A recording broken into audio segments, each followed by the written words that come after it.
This is James Holder for IFL TV in association with Macklin's Gym Marbella. I'm at High Street, Kensington today at Odeon for the press conference of Derek Chisora versus Tyson Fury 2. With me, I've got Derek's trainer, Don Charles. How are we doing, Don?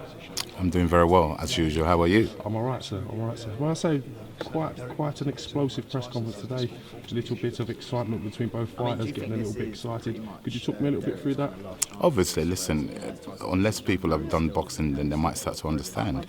You got two guys who are potentially going to hurt each other, do each other some serious damage on the 26th. So when they're sitting this close together, there's tensions in the air. Do you know what I mean? You felt that, hence why you saw what you saw. Don, I'm going to ask you this one question. Where have you grown up? Today in the press conference you alluded to Tyson Fury.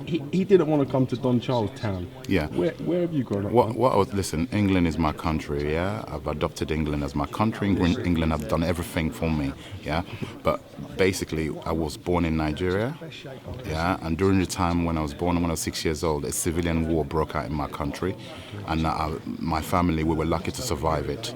Yeah, so I've seen everything there is to see, any badness there is to see in this life. So it's safe to say you wasn't what's the word I'm looking for? You wasn't worried about the Furies or intimidated by the Furies? No, listen, I choose to be the person I am today, yeah, a good character, okay?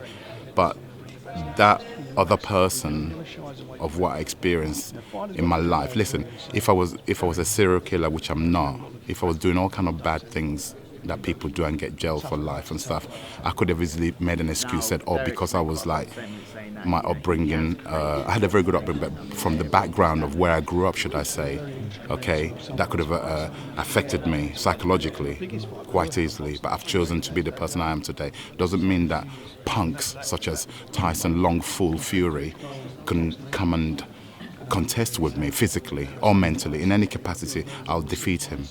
With you kind of coming to the defence of your fighter, not saying that he needed defending, but the type of man that you are, you came in to defend Derek and started having an altercation kind of with Tyson Fury. Peter Fury then seemed to be a little bit offended by that because you and him kind of have a mutual respect to the trainers and the coaches. Could you talk to me a little bit through that, Don? Yes, we do. I respect Peter an awful lot. He's a good trainer, and I respect the man. My anger is not geared towards Peter Fury. No, it's geared towards his fighter, because his fighter hurts people. There's so many ways to hurt people. It doesn't have to be physically. Yeah, Tyson Fury, what he does on the internet and what he does, he's just got a very bad mouth. He has no manners.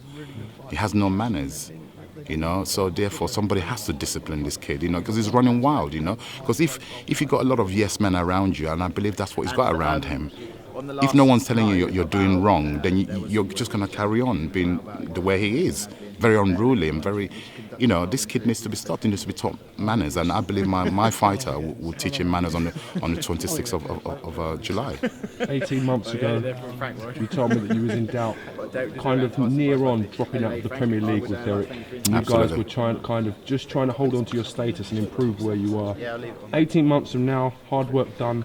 Where would you assess that you guys are now in this moment in time? Well, it speaks for itself. Derek Chisora is the current European champion, a belt that Tyson Fury has never contested, a belt that he should have contested after he had gotten that victory over Derek Chisora. Okay, if you've won the British and the Commonwealth title, your next step, naturally, is to contest for the European title. Why hasn't he done that? How comes the person he beat 3 years ago is now the current European champion? He's now challenging for the belts that we've won. Where are the belts we left for him?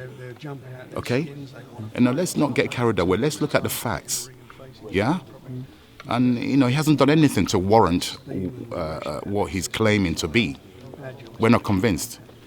Where would you say you guys are at this moment in time? Well, we're on the verge of getting another crack. And I even forgot to say, after that, we've contested for the WBC heavyweight title. We didn't win it, but my fighter gave a very good account of himself on that occasion.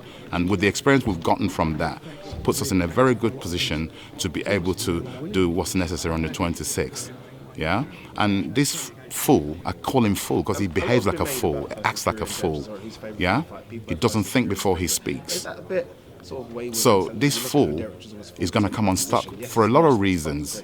It hasn't been where we've been, and you quite rightly said earlier on, we clawed ourselves back. It's been one hard road, and we're not about to drop all that because of some chap who beat us. Yes, he did beat us 3 years ago. Okay, I'm not going to go into details. I know those details.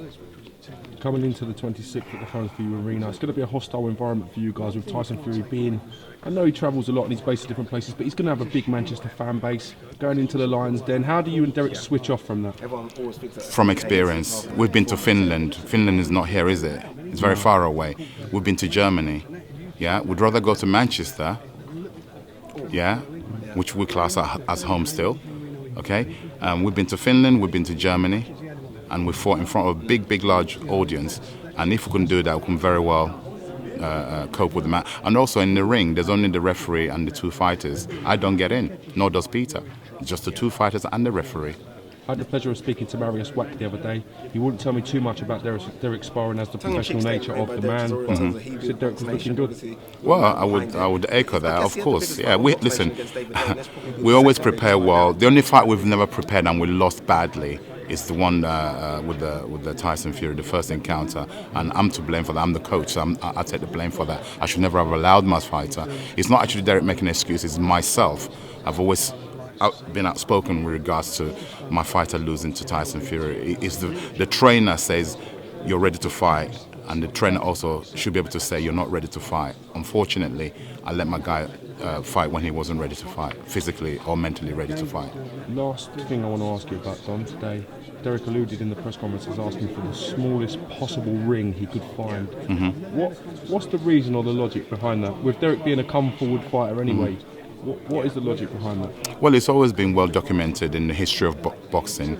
The styles make fights. We have the pressure, aggression, aggressive type of style. So therefore, the smaller ring will be more suited to us than it would be to that of Tyson Fury, who needs room to operate. So it's well documented all through history of boxing. Okay, and will you be having a side bet with one of the Furies? I don't bet. A lot of bets floating about today, Don. I'm not a gambling man.